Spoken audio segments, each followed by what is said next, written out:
Hi guys, it's Mark from Twisted Monkey Garage, from Project Skyline, from Wiltshire Whips and from Southwest Whips.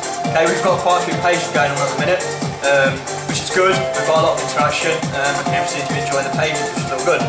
Okay, now for those of you that have been following the pages, you'll see that a couple of days ago I posted some pictures of me in the piston cleaning process.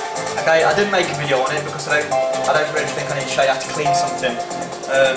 Although I will tell you it's not a quick process. It takes ages and it's not much fun. I'm not going to lie. Now, if you're doing an engine rebuild, yours might not be as bad. I mean, these had quite a high carbon build-up because they'd been in the engine, I'm presuming, since it was built. So they've been in there for the best part of 20-something years. So yeah, like I said, the carbon build-up was high. So to kick this video off, I'm just going to show you what the pistons are like now. They're all clean, and the conrods and the pins as well, everything that goes with it. And then we'll crack on with today's video, which is going to be how to balance the pistons. I'll explain why that's important in a minute, but for now, we'll just go ahead and show you what the pistons look like clean. Okay, there then guys, you can see the pistons and everything that goes with it basically is all clean now. I can't zoom out much further so you can get them all in shot, but if you can see each individual one, you'll see that they're all nice and clean. Okay, we'll examine that a bit closer in a minute so you can see. One thing I will mention though while I'm here is if you're going to do this yourself, make sure that everything stays together. Okay, so once you've stripped the pistons down and you've got the conrod away from the piston head and the pin, that's a set. Okay, so make sure they stay together and they go back together as well. And you should be alright. Now if you have a closer look, you can see with the piston heads that obviously I've got all inside as well, so that's all nice and clean. And then you can see that I've got all inside the piston ring grooves. And removed any carbon deposits from in there. That was a lengthy process. It is quite well baked on, but it does come off eventually. As you can see, I've just used a permy pen just to mark up each one, just in case I do get confused or something gets mixed up along the way. But yeah, that's pretty much it. Like I say, it wasn't hard, it was just long and boring, and some of the carbon took a little bit of scrubbing. But other than that, I think it's worked out well. Okay, so we're going to move on to today's video now, which is going to be talking about how to balance the pistons and the conrods, and I'll explain why that's important now. Okay then, so like I've just said, the topic of today's video is going to be talking through balancing the pistons. Now this is important because when the engine goes back together, if they're not balanced properly, it can cause the engine to vibrate more than usual. By balancing them, you're going to cut down the vibrations and your engine's just going to run a lot smoother. Also means there's going to be less wear on things like your main bearings and on the bearings as well in the conrods. Okay, so you're going to win all round. Less wear means less maintenance. Okay, really simple process. There's only a few things you're going to need for it. Okay, obviously you're going to need the pistons. Okay, so you're going to need the piston heads, the conrods and the pins, and they're all going to need to be separated like I've got here. You're also going to need a set of scales. Now the scales, okay, just like that, they need to be accurate to within 0.1 of a gram. Most of your kitchen scales probably won't be, but you can get these on Amazon. I think these cost $9.99. And then whatever postage was. I think, to be fair, these were free postage. Okay, but you can get them. They are available, and they don't need to be too big. You can see they're only small. I mean, if I put my hand against it, you can see they're not very big at all. Okay, but they're big enough for the purpose. Other than that, all you're going to need is a pen and some paper for now. You're going to be doing a bit of writing. If you're not good on maths, because I know a lot of people aren't, you're probably going to need a calculator as well, because you're going to have to do a little bit of maths. But it's nothing too massive, nothing that a calculator won't solve, like I say, if you do have problems. Okay, so we're going to go on now, and I'm going to show you basically what we're going to do to get these pistons and conrods balanced. Right then, let's talk about balancing them. So we've got our scales, okay, we'll put them there. Just move that out of the way, and we'll just put them there. You need to make sure, obviously, as with you weighing anything, that your scales are on a flat level surface, just so you get an accurate readout. Okay, we'll turn them on. As you can see, oh, hello, there we go, 0.0 grams. Okay, so it's telling me the scales are going to be accurate within 0.1 of a gram. And when we're balancing all this, we need to bring them within 0.1 of a gram of each other. Okay, so say for example, this one weighs, I don't know, 152.6, and this one weighs 152.8, that's 0.2 of a gram. Okay, I'm going to want to try and shave off 0.1 of a gram just to bring it within 1 of a gram of each other. If you can get it bang on, then you can. Okay, but don't push it too far. You'll see why that's important in a minute. Okay, like I say, you're going to need paper, and all you're simply going to do, get your pen, get your paper, and you're going to write on there number 1. Okay, so I know that when I say number 1, I'm referring to piston set number 1. Okay, I've then got piston, pin and conrod. All we're going to do is we're going to weigh each one. Okay, so grab your piston, okay, and put it on the scales. Okay, on the camera, there you go. So we've got 406.2. Now I'm going to take it off and I'm going to put it back on again. I'm going to do that 3 times. Okay, 406.2, oh, 406.3. And I'm going to take it off and I'm going to do it again. The reason I'm doing this is because I want as accurate readout as I can. Okay, so 406.3 again. Okay, that's twice now it's come up with 406.3, so I'm going to go with 406.3. Okay, really simply then, all you're going to do is the number that you've just got from your scales, you're going to write down on here. Okay, so 406.3 gram. Okay, excuse my writing, it's quite hard to write while I'm holding this camera as well. Especially as I'm trying to look through the viewfinder, it's kind of trippy, to be honest. No hand-eye coordination whatsoever. Okay, once done that, you're going to do the same for the pin and the conrod. So, like you did before, grab your pin. Okay, you can see we've got 116.9, 117. Okay, 117 dead. We'll take it off, leave it a second, and then we're going to weigh it again. Okay, this time it stayed at 116.9. So we'll take it off again and we'll see what the third one says.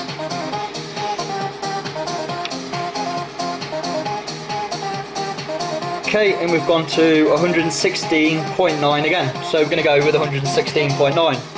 Again, same as you did with the piston, write it down.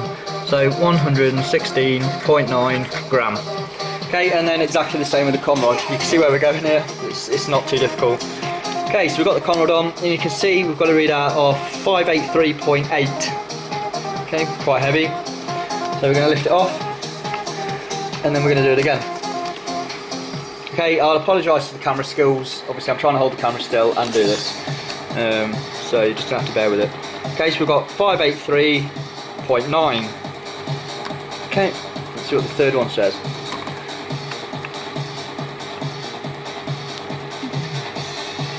Okay, 583.9 again, so we'll go with 583.9.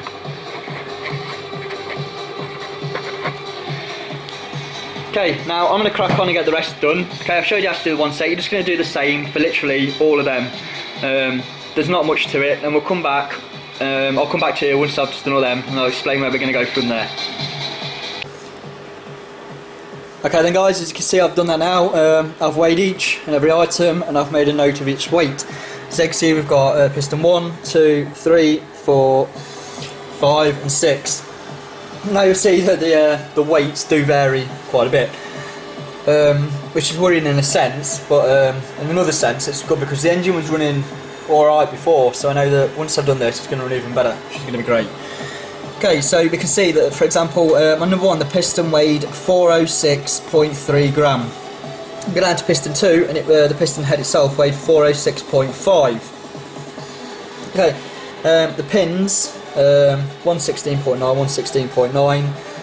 That was really the heaviest one, 117.1. The rest are all the same, or within that 0.1 of a gram of each other. So as you can see they worked out fine. Now the conrods, however, there was quite a big difference in a lot of them. I think you can see the heaviest one was piston number 2. That conrod weighed 585.5 gram, and the lightest one was piston number 3, and it weighed only 582.6. So we're going to need to lose a bit of weight off of the rest of the conrods. Now the way it's done is you're going to find the lightest of each. Okay, so if you have a look at the pistons, we've got 406.3, 406.5, okay, and you can see, so what we need to do is we need to find out which one of them was obviously lighter. Okay, 405.5, it was obviously number 5, okay, so piston head number 5 at 404.9, that was the lighter. Okay, so we're just going to leave a little mark next to that, or a scribble because I'm not left-handed, so just some kind of, I don't know, kid drawing or something, just to mark that that's the lightest one. Okay, then we're going to do the same with the pins. Now, Actually, we don't really need to with the pins because, as I said, they all weigh the same apart from number 3. Okay, so on number 3 there, we need to lose 1 gram. I'm just going to swap hands with this camera because I can't write with my left hand, so it might go jumpy. Never mind. Okay, so yeah, as you can see, 117.1. We need to minus 0.1 gram. Okay, and then that'll bring it to 117, which is within the 0.1 gram of the rest of them. Okay, I don't want to go too far, and I don't want to try and get it bang on to the rest at 116.9, because if I go too far and go to say like 116.7, it then means I've got to do every single other one to bring them all into that 0.1 gram within each other. Okay, it's just a ball ache, so up to 0.1 of a gram will be fine. Now the con rods, okay, we'll go through that and we'll find the lightest one of them. Okay, so we've got 583.9, 585.5, 582.6 is looking like a winner, 584.3, 584.1 and 582.8. Yep, so number 3, that con rod there is the lightest. Okay, now with my right hand I'll leave a proper mark next to it. Okay, so now we've found the lightest. Okay, now you can do it. You can use the calculator if you like, or you can do the maths in your head if you're that good. It's entirely up to you how you do it, but you need to work out then how much needs to come off each piston to bring it in line with the lightest one. Now the easiest way to do this, if you're not very good at maths, is to get your scales again. Okay, switch them on, wait for them to switch on. Okay, now the lightest ones that we found, okay, so we said that the lightest piston was number 5, okay, and that was 404.9. So if we've got piston 5, okay, we put it back on the scale, okay, as you can see, settling around the 405 mark, but I did it 3 times before, and the average was 409.9, so that's what we're going to go with. There we go, 404.9. What you can do, if it makes it easy for you, is set that as the tear weight. So while your lightest piston's on there, just press tear and that'll go down to 0. Take it off and you'll see that it's gone down to minus 405.0. That's fine. And then get piston 1, okay, which if you remember was 406.3. If we then put that on the scale, you can see that there's a 1.3 gram difference. Okay, so that's how much needs to come off that piston. Okay, you can do it with the same. Now if you need to write that down, you can write it down, it's fine. If you can remember, you can remember. But yeah, that's just an easier way of doing it. It obviously works with everything as well, so if we just tear that. Okay, you do the same with the con rods. We said the lightest con rod was number 3 at 582.6. So grab con rod 3, place it on.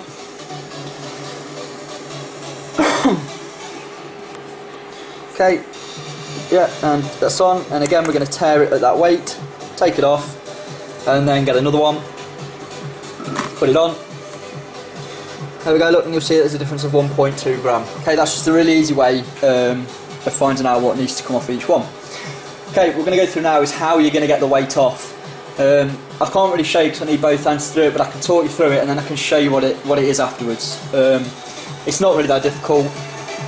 You've just got to be really, really careful on what you're doing.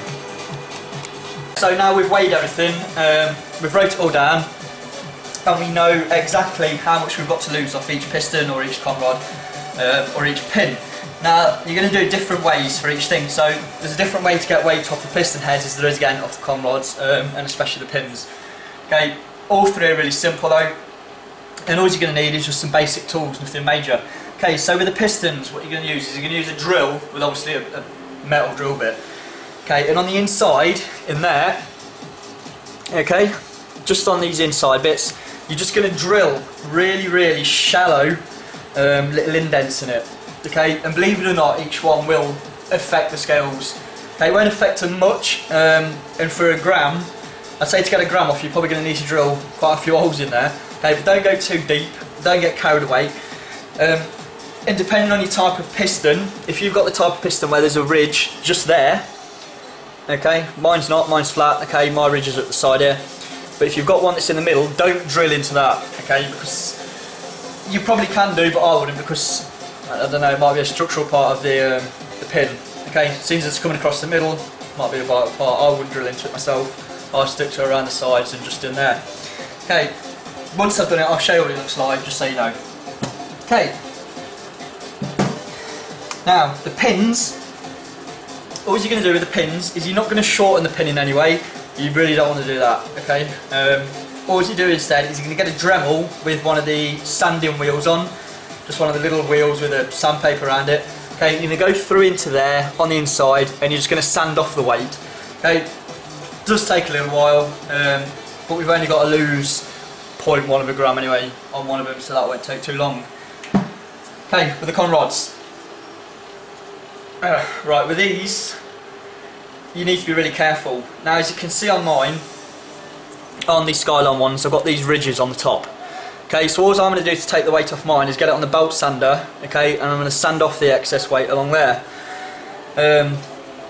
Hopefully I can get it down to enough. The areas you want to avoid sanding is obviously there, because you've got an oil feed hole, okay, and at the top. You might be able to get away with it down the sides, but again, don't touch these edges, because you're going to completely alter the way that it sits on the pin, and you're going to have to much bigger of a gap when it goes back on the piston head. Okay, that's pretty much it. I'm going to crack on and get that done, and I'll come back to you and I'll show you what it looks like once it's done, just so you know. But again, it's not a hard process. You just have a bit of confidence in yourself and a bit of confidence in your tools, and just remember, don't go too far. Okay, do a tiny little bit each time, come back, weigh it, see what's happened. That's the best way I can think of explaining it. But yeah, it's a long process, but if you're going to rebuild an engine, you may have to do it properly, aren't you? There's no point going through it all and just not doing it properly. If you've got the chance to do it, just do it. Yeah, so anyway, I'm going to crack on and do that, and then like I say, I'll come back to you in a minute. Well, it won't be in a minute, however long, probably an hour. To you it'll be instantaneously, and then I'll show you what it looks like once they're all done. Okay, so I've now drilled, sanded and dremeled what I needed to, and everything's now in spec with each other. Okay, they all weigh within 0.1 of a gram.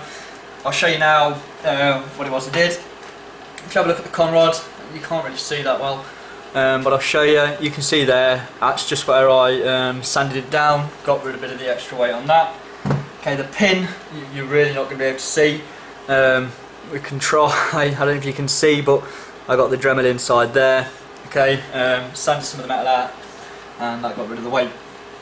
Now with the pistons, okay, this one I didn't have to take too much off, but if you can see in there, just the tiny little drill.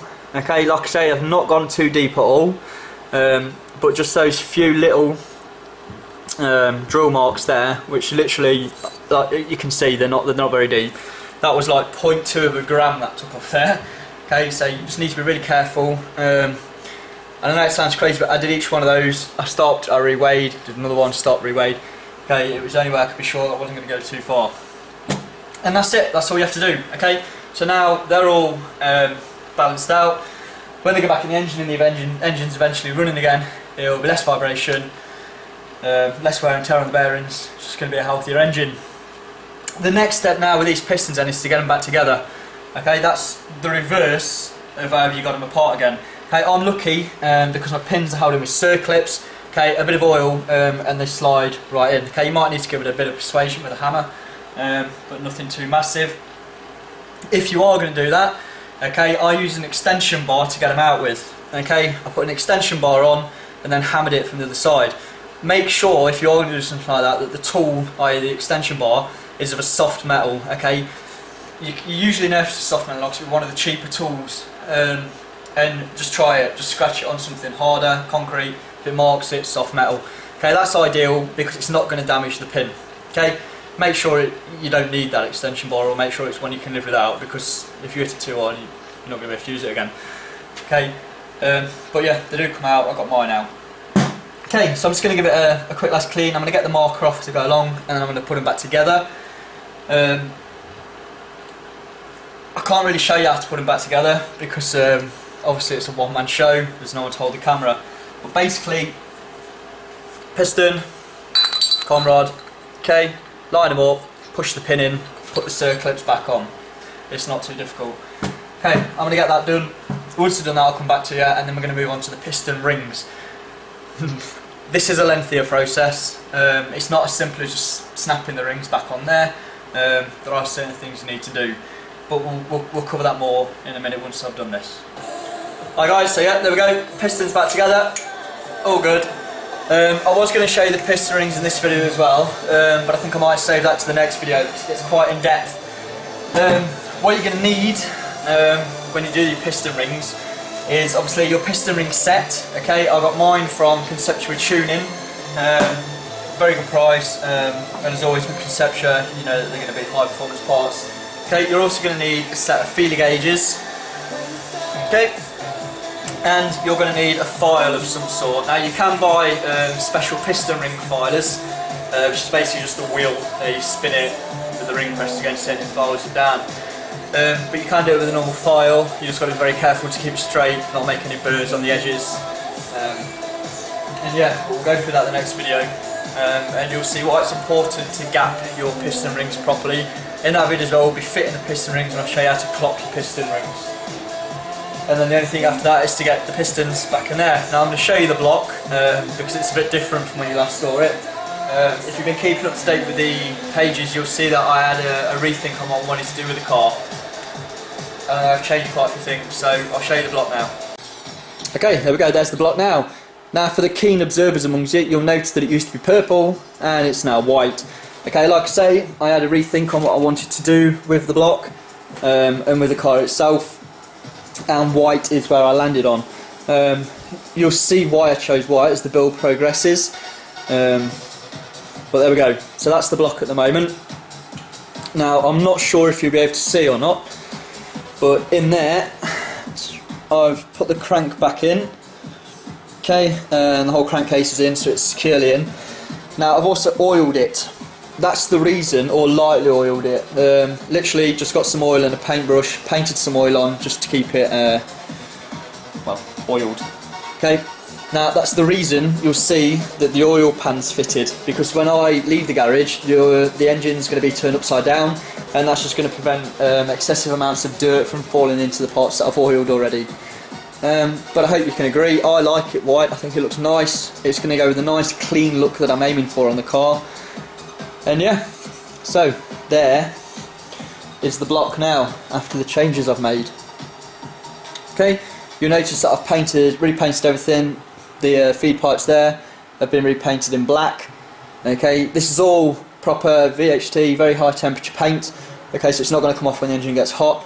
And I think paying attention to details like that, just small details, is nice. Okay, it just makes it look proper. So yeah, there's the engine. Okay, so that concludes this video. The next one will be up in a day or two once I've got the piston rings sorted. I'll obviously film it and then I'll put it on. I hope you've learned something from the video.